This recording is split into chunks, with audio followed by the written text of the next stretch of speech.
it is, guys? This your boy Big Ace 2112, man, and I'm about to do a reaction to When Evil Fighters Do the Unthinkable, man. And this video is by Editing King, so make sure y'all head over there to his channel and watch this original video, man. Hey, I saw this video a couple of years ago, man. Okay, so I saw this video last year, so I hope y'all ready. Let go. Robin Carter, John Harris. The murder of James Oliver is the court sentence that you be imprisoned for the remainder of your natural life. Boxing has always been a sport that attracts the working class man, normally from tough neighborhoods, who can make something of their lives and channel their anger into the fighting art. Unfortunately... Alright, Rubin Carter. He was convicted of for murder that he clearly didn't commit, man. He was driving the same identical car that these other two people was driving. The police came and saw that he was driving this particular car. They was like, I guess that was the opportunity for them to just take a black person to jail, man, instead of doing further investigation. I saw the movie and I actually saw the documentary of this. But yeah, man, we gonna get into it, man. Let go. Not everyone can fight their inner demons once making it to the top of the professional ranks. I don't know. I really wish I did now, but now I really do want to rape her mama. Today, I'm done. I'm done. I'm done. I'm done with Mike Tyson, man. He just made himself look bad, man. We'll be starting a new series where we take a look at some of the most outrageous crimes committed by fighters which resulted in jail time and for some, even death. I think the people in that taxi cab are the people that had to do with Arturo's murder. Each episode will feature 3 individual cases of madness, some more serious than others, and some that still remain a mystery to this day. I'm innocent, that's why. 7 years, you're goddamn right it's 7 years. Just get me out of here. Hey, that was a sad story.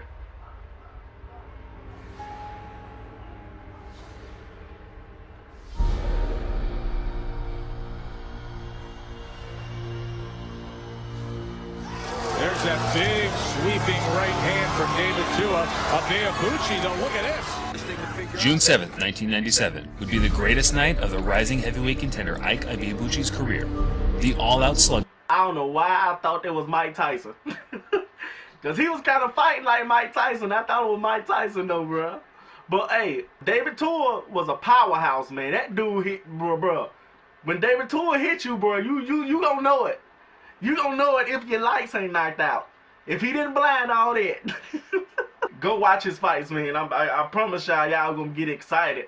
This dude had power, man. I'm talking about Superman power. Let go.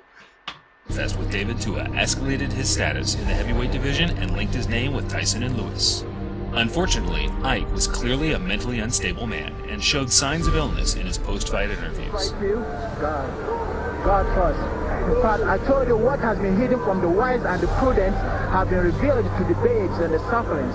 I did not. Sir. I did not come to fight flesh and blood here, but spiritual wickedness in high and low places. A couple of months after the Tua fight, he abducted the 15-year-old son of his former girlfriend and slammed his car into a concrete pillar on Interstate 35 north of Austin, Texas.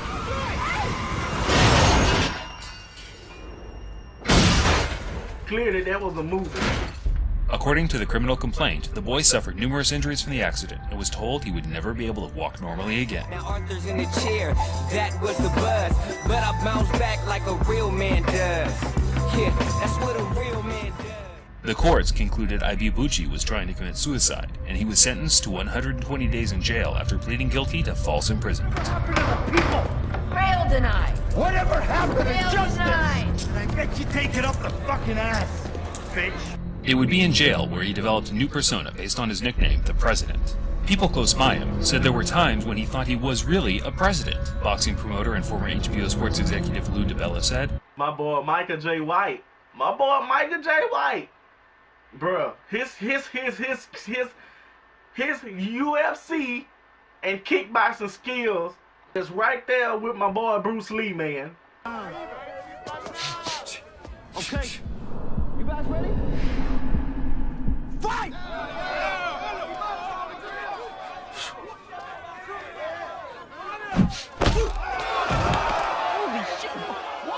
Bruce Lee have to come first before anybody else.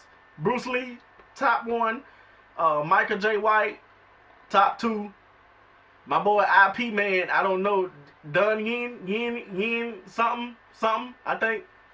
Dunny Yin, I think that's his name. Hey, I like their movies also, man. I got about 4 of Bruce Lee movies right now. Come to think about it, I might watch that right now. Well, not right now because I'm doing a video. Let's go. He would get into these mental states where he insisted on people calling him the president. It was his alter ego, where I am the president, not of the United States, but president of the world. Once, Ibiabuchi wielded a knife during a dinner meeting in New York to discuss a possible 3-fight HBO deal. Promoter Cedric Kushner later shared his experience of the meeting that day and said, "We were having a fine meal at a nice restaurant, and midway through our meal, Ike picked up a big carving knife, slammed it into the table, and screamed, 'They knew it! They knew it! The belts belong to me! Why don't they just give them back?' That was a peculiar experience," Kushner said. "That wasn't the type of conduct I expected from a guy that we were about to offer life-changing money. He literally was acting like a Viking." See how loud it gets on that one. You go get that plate and eat it. Ike later returned to the ring and scored a crushing knockout over the future world champion Chris Bird in what would be his last fight in the ring before disaster struck. Oh! Did you see the sweat pop off the dude's head, man? Nigga! Got hyped up. I'm sorry. Let go.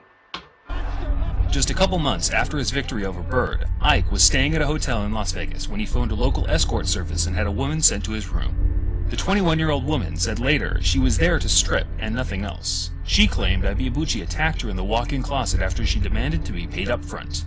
Ibiabuchi barricaded himself in the bathroom and police discharged pepper spray under the door until he surrendered. Ibiabuchi's legal defense faced the further difficulty of the Clark County DA's reopening of a similar sexual assault allegation against him from 8 months earlier, which took place at a different hotel. Ibiabuchi was sentenced to 2 to 10 years for battery with intent to commit a crime, from which he was later paroled, and 3 to 20 years for attempted sexual assault, with the sentences to be served consecutively. With the family, I hope you die in prison as well.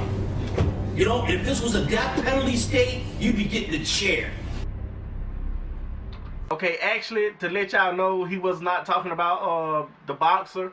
This was actually a woman he was actually talking to who murdered her husband, or something like that. Anyway, you feel me? This is what that was from, you know. So y'all won't think like, you know, he was actually talking to that, you know, the professional boxer. I actually saw that a few days ago, and let's get back into it. I thought he was an angry, jailhouse, intimidator type. They got my boy Ruben. Ruben the Hurricane Carter was a middleweight title challenger in the mid-60s, known for his explosive punching power and enormous physique that was like no other in his weight category before or after. This dude knocked him out the ring, man. Almost leaving out the ring.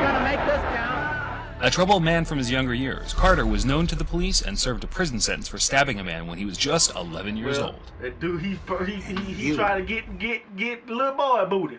Oh, come out to play.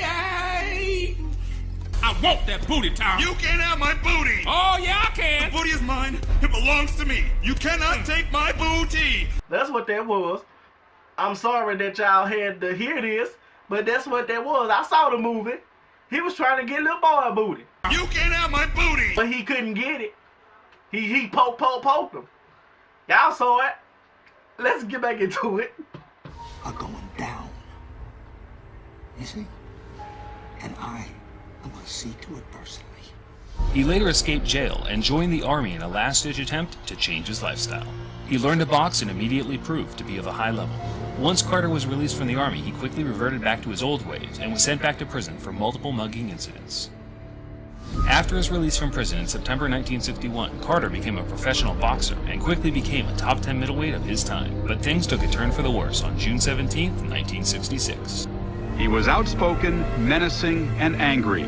3 no-nos for a powerfully built black man during the riot-torn 60s.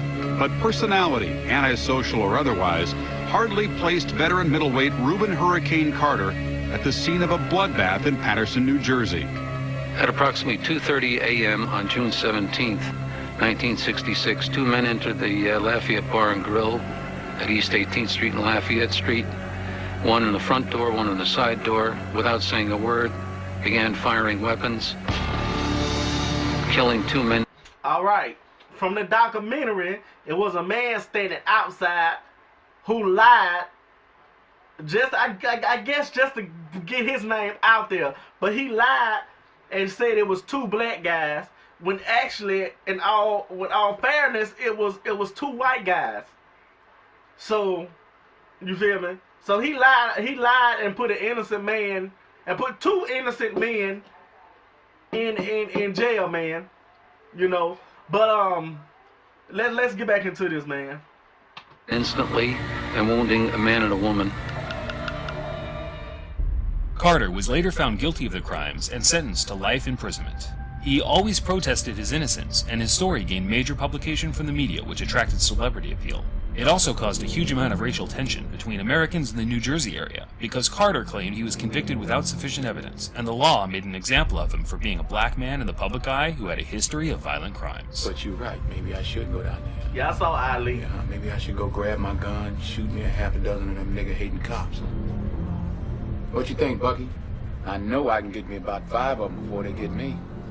Whether Carter committed the crimes or not still remains a bit of a mystery to this day, but after 20 years of protesting his innocence, writing a critically acclaimed book, and being depicted by Denzel Washington in the Oscar-nominated film The Hurricane, he was acquitted of his crimes and released from jail in what attendants of the court described as one of the most powerful moments in courtroom history.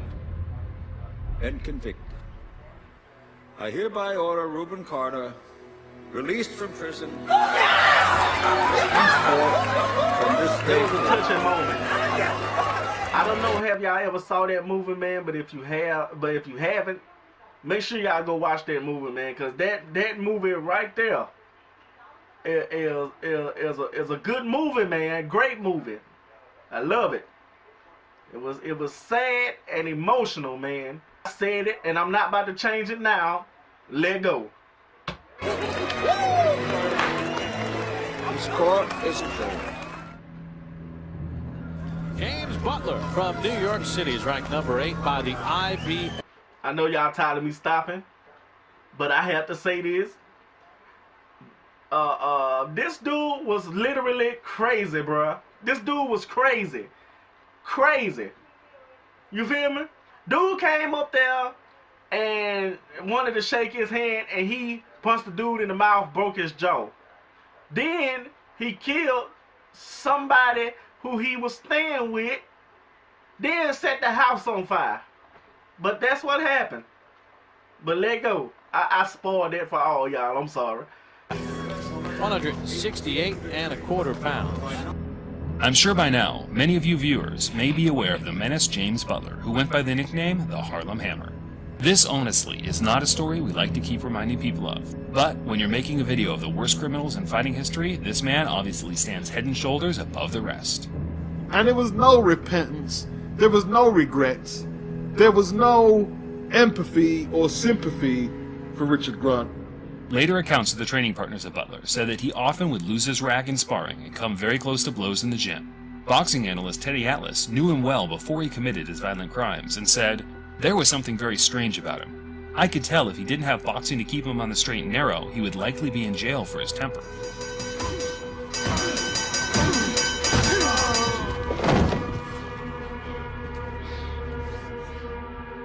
Well, Teddy was certainly right about one thing: his temper was uncontrollable. Unfortunately, boxing couldn't stop Butler from becoming a cold-blooded murderer, as seen in his fight against Richard Grant in 2001.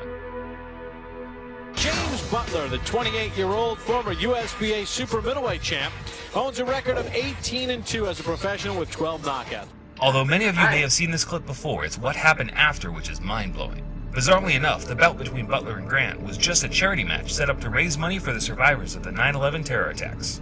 After Butler lost by unanimous decision, he had his gloves removed, and Grant then went to Butler's side of the ring for an expected exchange of congratulations. Instead, Butler sucker punched Grant, nailing a barehanded right hook to his jaw. He turns to Butler to shake his hand, congratulate him, putting his arm out. Boom! Right there. He was a coward and he couldn't get him during the fight, and he sucker punched him sure right there. Grant suffered a temporarily dislocated jaw and a lacerated tongue that required 26 stitches. Butler went on to serve a 4-month jail sentence for the assault, but his reign of terror had only just begun. On October 12, 2004, writer Sam Kellerman, brother of boxing analyst Max Kellerman, was helping Butler out as a friend by letting him stay in his Hollywood apartment while he tried to get his boxing career back on track.